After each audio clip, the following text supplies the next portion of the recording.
زمونږ په ټیک ټاک اکاونټ باندې چې دی اوس په لږ ساعت کې 10,000 فالوور چې دي دا پوره شي چې کله 10,000 فالوور باندې پوره شي نو بیا موږ د خپل ټیک ټاک اکاونټ چې دی دا مونټایز کوو تاسو نه ګوره ته نه مې دا ګوره اوس په 10,000 چې دی دا پوره شي یو پیر بیا ریفریش کوم د زلونه شو زغوښ شي 10,000 چې دی دا پوره شو اوس په موږ ته د مونټایزیشن هغه سیټ اپ چې دی دا براغلی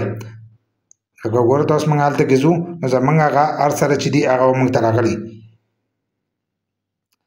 که تاسو وایئ چې په دې باندې جدا ویډیو جوړه کړه ځکه زیاتر کسان چې دي هغه په دې سیټ اپ نه پوهېږي نو لاندې چې دی موږ ته په کمنټس کې ووایئ نو په دې باندې به موږ تاسو له ویډیو چې دا به جوړه کړو چې د دې سیټ اپ چې دی دا څنګه کېږي ګوره موږ دلته راغلو 10,000 فالوور چې دی هغه هم زموږ پوره شو او ویډیوګانې چې دي 1 لاک ویوز چې کم دي هغه هم زموږ په ویډیوګانو باندې چې دي دا راغلي دي لاندې تاسو نه په 30 ورځو کې 1 لاک دغه هم راغلي دي او 18 نه چې دی عمر هم سیوا دی نو دغه درې شیزونه دي او هغه پوره شو خو دا 10,000 فالوور چې دی دا پکې نه پوره کېږي نو هغه هم زموږ چې دی هغه پوره شو د دې سره